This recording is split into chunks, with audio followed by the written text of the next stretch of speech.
Yesu ashimwe bene data, nishimiye nanone kongera kubana namwe muri uyu mwanya. Imana ibahe umugisha. Iteka ryose uko umuntu abonye amahirwe yo kugira ngo tuganire ku ijambo ry'Imana aba ari iby'agaciro.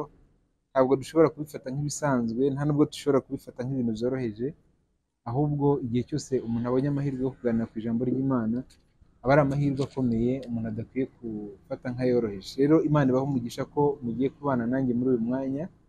Reka dusenge hanyuma tuganire ku ijambo ry'Imana. Mana ndagushimye, Mana ndaguhimbaje, ngushimiye ko umpaye amahirwe kugira ngo nganire n'ubwoko bwawe ku ijambo ryawe. Ndakwinginze kugira ngo utuyobore, kandi ijambo ryawe rikore icyo waritumye mu buzima bw'umuntu ugiye gukurikira iri jambo.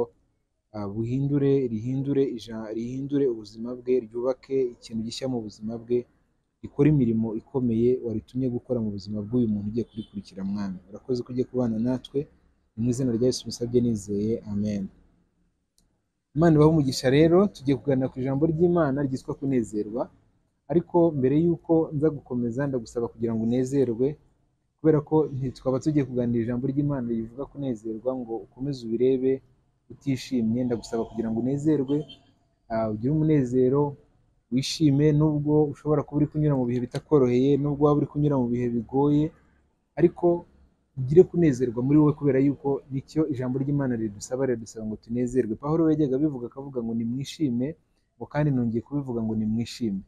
Ntabwo yabivugaga kubera ko ibintu byo kutanezerwa cyangwa se bituma abantu batanezerwa byabaga bidahari, byabaga bihari, ariko akabwira abantu kugira ngo barenge ibintu bituma batanezerwa, barenge impamvu nyinshi babaga bafite zituma batanezerwa. Nawe rero dukurikiye, ndagira ngo nkubwire ngo unezerwe, urenge ibyo bintu byose bishobora kuba bituma utanezerwa, unezerwe. Muri Zaburi ya 118 haratubwira ngo uyu niwo munsi, Zaburi 118 umurongo wa 24, aravuga ngo uyu niwo munsi Uwiteka yaremye, turawishyimiramo, turawunezererwamo. Ni amahitamo dukora. Umunsi Imana yaturemeye kugira ngo tuwunezererwemo, tuwishimiremo, ntabwo tugomba kuwubabariramo. Buri munsi Imana yaremye kugira ngo tuwunezererwemo, tugomba kwishima, tugomba kunezerwa, tugomba guseka, wishimane wese n'abantu bose, ibyishimo bikubeho. Ibindi byose bishobora kuba byagutera kubabara, ujye ubibwira ngo uyu munsi kuba ndiho, kuba ndi muzima, ni umunsi Imana yaremye kugira ngo mwishimiremo, unezererwemo. Rero nta kindi ngomba kuwukuramo, ndawishimiramo, ndawunezererwamo, nk'uko Zaburi yabivuze, 118. Rero ndagira ngo tuganire ku magambo y'Imana, aho turi buze kuvuga ku mpamvu zo kunezerwa. Nubwo mvuze ngo tunezerwe, ndabizi ko hari impamvu zishobora gutuma abantu batanezerwa, zibaho, kandi mu buzima bwacu bwa buri munsi tugenda duhura nazo, ariko izo mpamvu tugomba kuzirenga, tukishima, tukanezerwa, tugaseka, tukabana n'Imana tunezerewe. Kuko twamenye Imana, ntabwo tugomba kumenya Imana ngo dukomeze kumera nk'aho tutarayimenya. Icya mbere tugomba kugira mu gihe twamenye Imana ni amahoro n'umunezero. Yesu agiye gusezera abigishwa be yaravuze ngo mbahaye amahoro, kandi si mbahaye amahoro nk'uko isi igiye atanga. Mbahaye amahoro atandukanye n'uko isi igiye atanga. Ariko aravuga ngo mbasigiye amahoro. Ntabwo yavuze amahoro kubera ko ibibazo byari bishize, ibibazo byari bigihari, ahubwo aravuga ngo mbasigiye amahoro. Ntiwaba rero ufite amahoro yo mu mutima ngo nurangiza unanirwe kunezerwa. Ndagira ngo nganire nawe kugira ngo wongere wibuke impamvu, twibukiranye impamvu zo kunezerwa ukwiye kuba ufite igihe cyose winjiye muri Kristo Yesu. Impamvu dukwiye kunezerwa ntabwo zibaho kubera yuko se ibindi bintu bishobora gutuma tutanezerwa bidahari. Birahari, ni byinshi, ahubwo tugomba kubirenga tukanezerwa iminsi yacu yose, tukishima, kubera yuko twageze muri Kristo Yesu. Ntabwo twabaho ubuzima budafite Yesu tubabaye, ngo nitugera no muri Yesu twe kwishima. Niba utarahereza Kristo ubuzima bwawe, waba umuhereza none kugira ngo wishime, ubaho ubuzima bwawe unezerewe.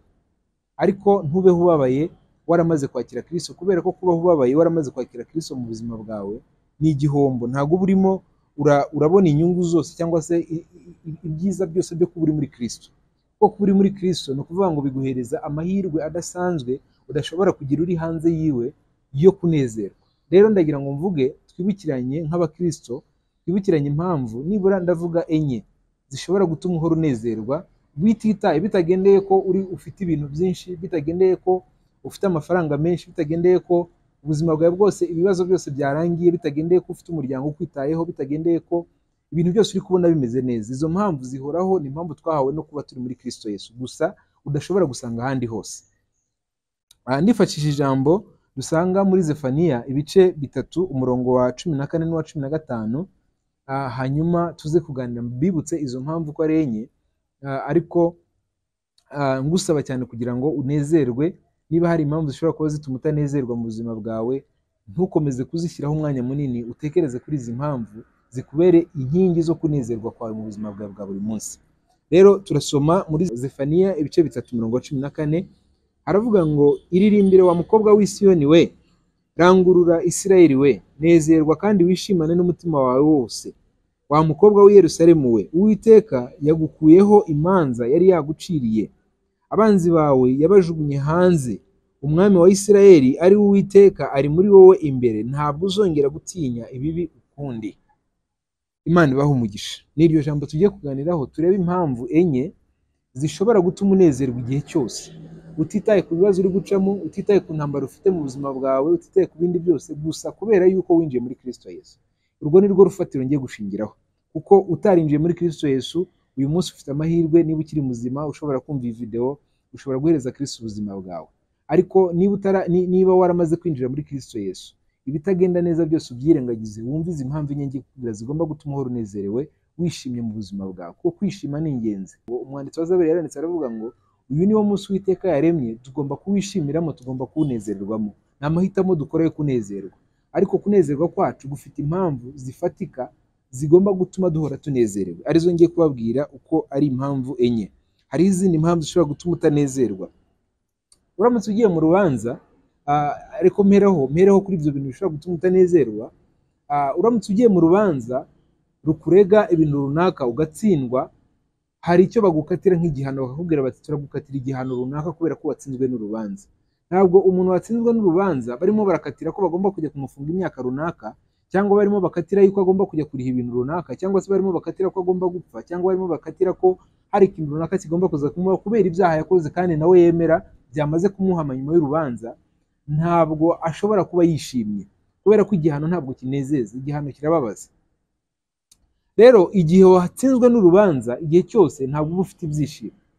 Twebwe nk'abantu twari twaratsinzwe n'urubanza rw'ibyaha byacu uhereye igihe Adamu na Eva bakoraga icyaha muri Edeni.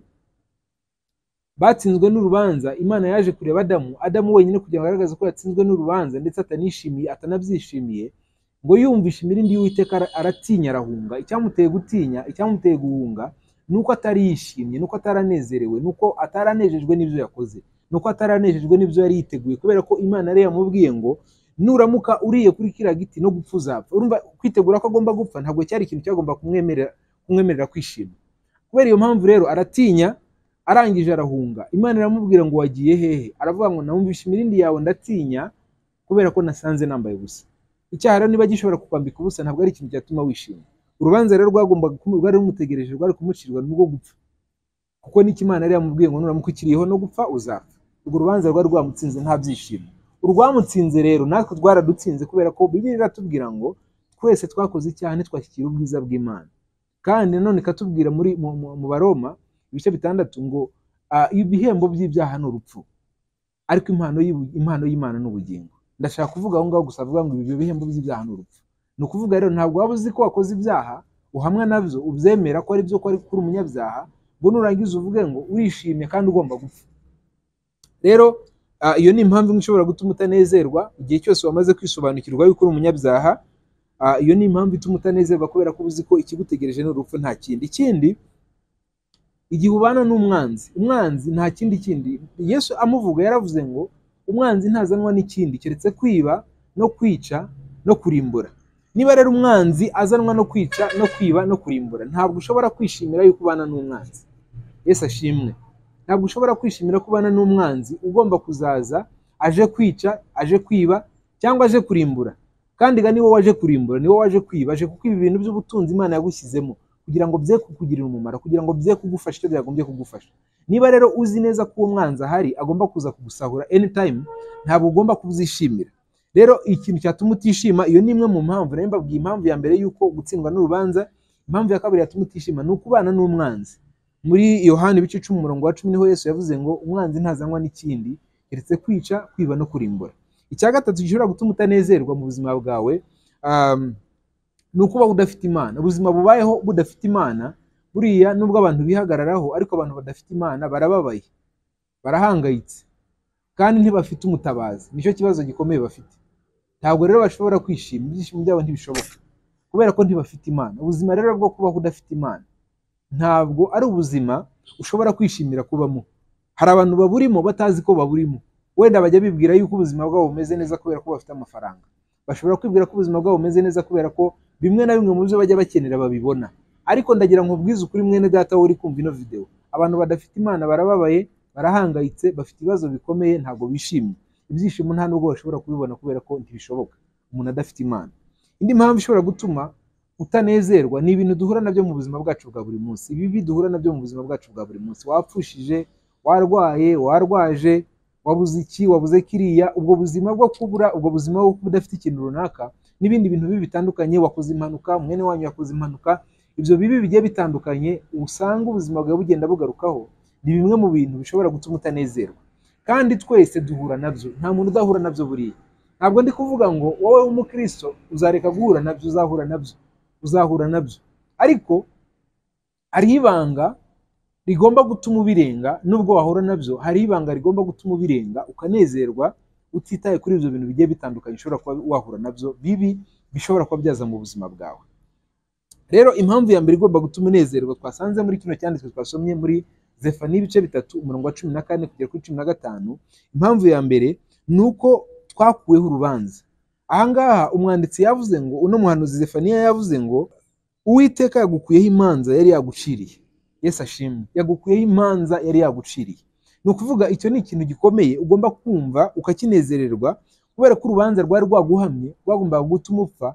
Uwiteka yagukuyeho urubanza yari yaguciye. Ni Imana yari yaruciye, ntabwo ari abantu. Iyo ari abantu bashobora kwibeshya, ariko Imana yari yaciye urubanza, kandi urubanza yari yaciye rwari rugukuri, kandi urwo rubanza yari yaciye rwagombaga kuguhesha igihano, ariko Uwiteka yakuyeho urubanza yari yaguciriye.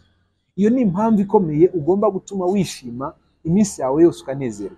Muri Yohana ibice 3:16 haravuga ngo, kuko Imana yakunze abari mu isi cyane byatumye itanga umwana w'ikinege kugira ngo umwizera wese atarimbuka, ahubwo ahabwe ubugingo buhoraho. Urumva mwene data, ni ukuvuga ngo iryo jambo, Imana yakunze abantu, yemera gukuraho ibintu byose byashoboraga gutuma bapfa, ibahereza umwana wayo bari ujya gupfa mu cyimbo cyabo, kugira ngo umuntu uzamwizera, uzizera Kristo wese, ye kuzapfa ahubwo azahabwa ubugingo buhoraho. Urumva ikintu wabonye ubugingo mu cyimbo cy'urupfu. Niba warabonye ubugingo mu cyimbo cy'urupfu, wagombaga gupfa, urubanza rwaguhamagara rwagomba gutuma upfa, ukaba warabonye ubugingo, ni iyihe mpamvu ufite yo kubabara? Ubabajwe n'iki? Ishime kubera ko wakuweho urubanza rwawe. Yesu ashimwe. Ni ukuvuga urubanza rwawe warukuweho, ugomba kwishima, ugomba kunezerwa. Iyo ni impamvu ikomeye igomba gutuma unezerwa. Uyu muhanuzi arakomeza aravuga ngo, abanzi bawe bajugunywe hanze. Yesu ashimwe. Abanzi bawe bajugunywe hanze, ntabwo ukiri kumwe n'abanzi bawe. Abanzi bawe ntibagifite cya gitutu bagushyiragaho. Mbibutse yuko umwanzi ukomeye dufite mu buzima bwacu ntabwo ari abantu. Buriya hari igihe tujya tureba abantu bamwe na bamwe bashobora kuba batugirira nabi, tukavuga ngo abo nibo banzi bacu, ariko si bo banzi bacu. Ndetse umwanzi ukomeye ni Satani. Umwanzi ukomeye ni Satani n'abadayimoni akoresha. Hari abadayimoni akoresha akabashyira mu bantu, agaca mu bantu kugira ngo baze guhemuka, baze baguhemukire. Ariko ushoboye kubihishurirwa, wajya uvuga nka Yesu ukavuga ngo ubababarire kuko batazi icyo bakora. Kuko abo bantu nabo ntibazi ko bari gukoreshwa. Bajya bibwira ko ibyo bari gukora bari kubikora nkabo, nyamara si bo bari kubikora. Ahubwo muri bo hari izindi mbaraga zitari nziza ziri kubakoresha, kandi nta kiza zizabagezaho nabo. Barabizi ko nta kiza zizabagezaho, ariko bakomeza kuzemerera. Rero nagira nkubwire ngo umwanzi ukomeye dufite ni Satani. Nimvuga umwanzi ntugire ngo ni ba bantu runaka utekereza ko bajya baguhemukira. Oya, ahubwo niba ubazi, ufite amahirwe, ubasengere, ubingingire, ubasabire Imana kugira ngo Imana hari n'abibishurire, bamenye imbaraga mbi zibakoreramo, bazireke, bazihunge, bazihakanire. Uyu munsi baramutse bazihakaniye, byaba ari amahirwe kuri wowe, byaba ari amahirwe ku bwami bw'Imana, kuko Imana yohereje umwana wayo mu isi kugira ngo abo nabo bashobore gukizwa, bashobore kubona ubugingo buhoraho. Rero uko ubishoboye ujye ubingingira, kandi ubingingire wishimye, ubingingire unezerewe. Nicyo ndimo ndakubwira, ndagira nkubwire impamvu zigomba gutuma unezerewe. Rero impamvu uno muhanuzi yavuze ngo abanzi bawe bajugunywe hanze. Abanzi bawe bajugunywe hanze ni ukuvuga ngo umwanzi yaratsinzwe.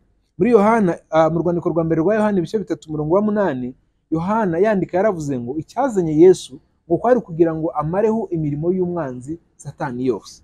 Ni ukuvuga imirimo yose Satani yakoraga ntabwo igifite imbaraga kubera ko umwanzi yajugunywe hanze. Ntakiri mu buzima bwawe, yamaze gukurwa mu buzima bwawe. Niba waramaze kwakira Kristo nk'umwami n'umukiza w'ubugingo bwawe, umwanzi ntakiri mu buzima bwawe, nta n'impamvu yo gukomeza kumuvuga ngo ikintu cyose kibaye niwe, ahubwo umenye ngo hari imbaraga zamugukuyeho. Yesu ashimwe. Nkunda abaririmbyi bajya bavuga ngo n'ibisigisigi by'imbaraga ze ngo nta bubasha bikifiteho. Yesu ashimwe. Ni ukuvuga rero ngo n'ibisigisigi by'imbaraga za Satani, bya bindi ujya ubona, bya bitero ujya ubona bijya bikuzaho, ibyo ni ibisigisigi ariko imbaraga nyazo zaratsinzwe. Niba rero zaratsinzwe, ni ukuvuga ngo ntabwo ukwiye kubabara, ukwiye kunezerwa, kubera ko umwanzi yakukuweho, umwanzi yaragiye. Nkuko nabibabwiye, nta kindi kimuzana no kwica no kurimbura,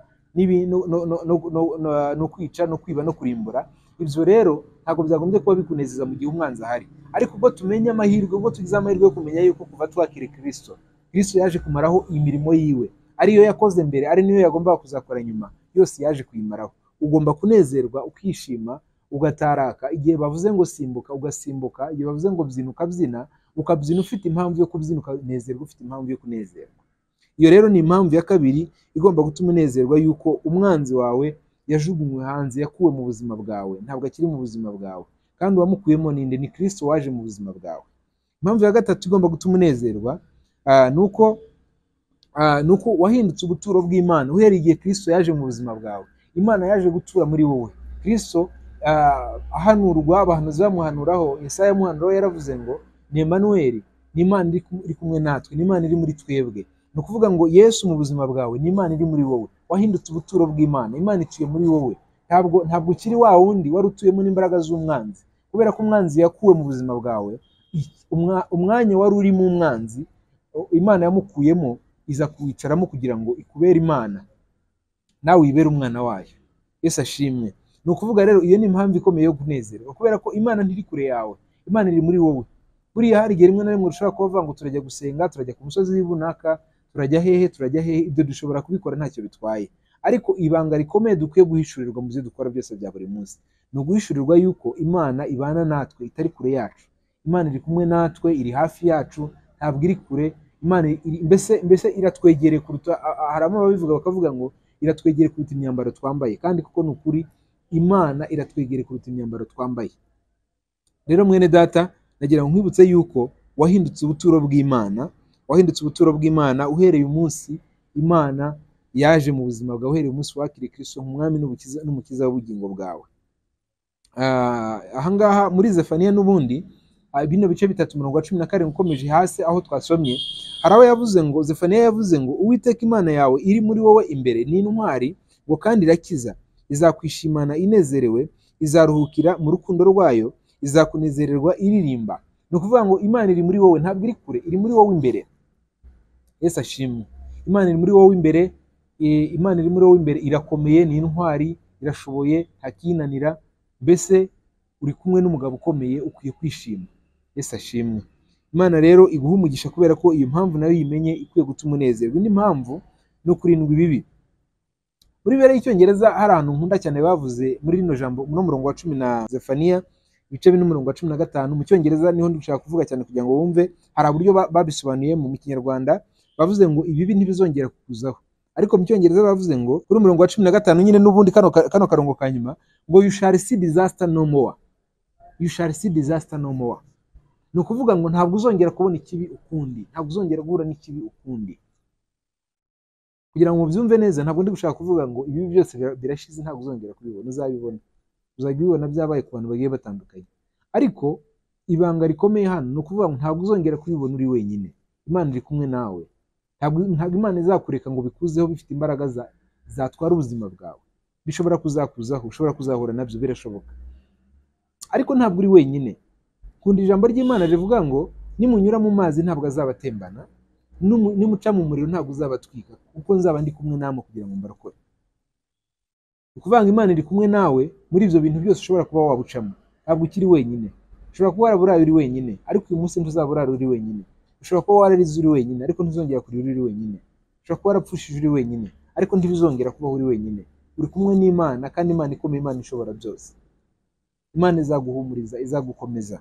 Imana izaguha imbaraga zo kugira ngo ushobore kurenga ibintu bikomeye utashoboraga kurenga. Imana izagukomeza mu bihe bitoroshye. Imana izakubwira ijambo rimwe gusa rituma ubuzima bwawe bwongera kugira uburyohe.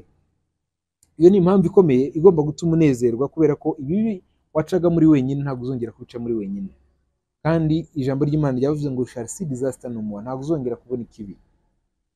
Rero mwene data nagira nkwibutse ngo izo ni impamvu zikwiye gutuma unezerwa. Yesaya abyandika yaravuze ngo mubwire abafite imitima itinya muti mukomere ntimutinye, dore Imana yanyu izazana guhora, ariko kwitura kw'Imana izazibakize. Imana iraje gukize, Imana iraje iri hafi yo kugira ngo izigutabare, Imana iri hafi kugira ngo izigufashe. Rero ufite impamvu zo kunezerwa kubera ko Imana ikwitayeho. Mwene data rero nagira ngo mvuge iryo jambo, ubwire yuko udafite gutinya, udafite kubabara, ahubwo ukwiye kuba ufite kwishima. Iminsi yawe yose ukwiye kunezerwa. Nyine n'ubu ngubu urimo wumvira ijambo ukwiye kunezerwa. Uhereye none ukomeze unezerwe, ujye ukomeza utekereza impamvu zo kunezerwa. Nugira impamvu nimwe ishobora gutuma utanezerwa, iyo ari yo yose, aho yaturuka hose, ujye ubwira umwanzi ngo icya mbere nakuriyeho urubanza rwagomba gutuma nicwa, Kristo ampa ubugingo. Iyo ni impamvu ya mbere mfitiye kunezerwa. Yesu ashimwe. Ubwira umwanzi ngo umwanzi wowe ubwawe n'imbaraga zawe wakuweho, wajugunywe hanze, ntukiri mu buzima bwanjye. Ushobora kuba uvugira hanze, bimeze nk'aho intare ivuga iziritse ahantu idashobora gutera intambwe ngo izigusange. Ujye uvuga ngo imbaraga zawe zose n'ibisigisigi byazo byose byajugunywe hanze, biravuga biratontoma, ariko biri kure yanjye, ntabwo bishobora kunyegera. Yesu ashimwe. Kubera ko uri umwana w'Imana, Imana irakurinze, Imana ikwitayeho. Rero ufite impamvu yo kunezerwa. Ibindi byose yakubwira ngo ntunezerwe, ujye umubwira ngo izo si impamvu. Ikindi umubwire ngo muri njyewe ntuyemo n'Imana, Imana ibana nanjye, Imana iri muri njye.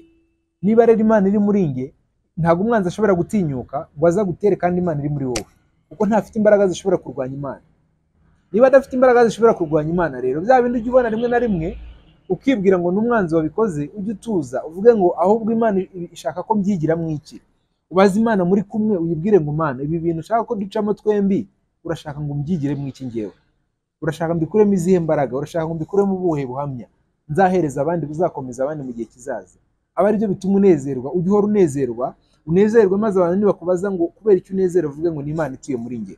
Ikindi ujye wibuka yuko ibibi byawe ufite uburinzi bugomba kubikurinda. Ntabwo ukiri wenyine, hari uburinzi bw'Imana bubana nawe, ntabwo uzongera kubibona. Mbere yuko bikugeraho bureba byabanje kugera ku Mana, kandi iyo byageze ku Mana, Imana ikabiyungurura ukabireba. Rimwe na rimwe hari n'ubwo ibikwereka gutyo gusa kugira ngo umenye ko byari bihari, ariko ubundi byiturinda tutajya tunabona nibyo byinshi. Rero niba Imana ibikora gutyo, ibikora kugira ngo tunezerwe. Uyu munsi Imana yakuremeye, yawuremye kugira ngo unezerwe. Nta mpamvu nimwe ufite yo gutuma utanezerwa. Rero mwene data unezerwe. Pawulo yarabivuze, nange nongera mbivuge, yaravuze ngo wishime kandi wongere wishime, twishime iteka. Rero Imana ishimwe ko yaduhaye kunezerwa, Imana ishimwe ko yaduhaye umunezero. Nicyo nagira ngo nkubwire ngo unezerwe, wishime, Imana iguhe umugisha. Wakoze kubana nange muri uyu mwanya w'ijambo ry'Imana. Ndagusaba niba utari wakora subscribe kugira ngo ubikore, udushyigikire. Niba ufite icyo wumva wungutse muri iri jambo, ushobora kwandika muri comment ukatubwira. Niba hari ikibazo wagize, ushobora kutwandikira nabo ukatubwira. Uko tuzaba dushoboye kose tuzagusubiza, kandi tuzagenda tugaruka tuganira ku ijambo ry'Imana. Imana ibahe umugisha. Amen.